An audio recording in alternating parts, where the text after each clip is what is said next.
Вылезали из орбит, потому что вся кожа с лица ушла на живот. Очередной поход к кормушке я проделал на коленях. Я надеялся, что все включено, уже отключили.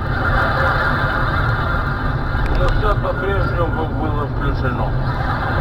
Соорудив очередной курганчик, я пополз к выходу. Ел я, сидя на полу, как узбек. Коленями помогал щекам пережевывать пищу. Коньяк я заливал в глаза и втирал в живот.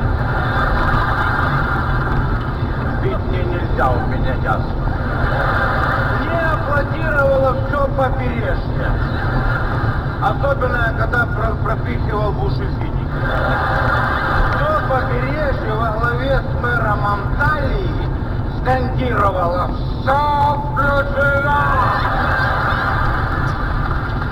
Очередной поход за компотом и оливье помню плохо.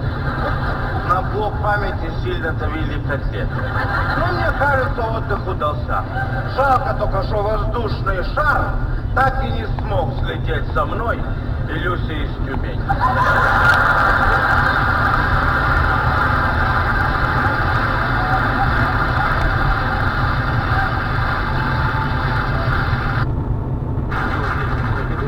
В театре ставили спектакль на военную тему, и во втором акте у одного из актеров была такая небольшая эпизодическая роль. То есть как это происходило? На сцену выходили актеры, переодетые в немцев, офицеры, солдаты, выводили нашего актера тоже на сцену, переодетых в партизана, и офицер спрашивал, где партизаны? Не скажу, расстрелять.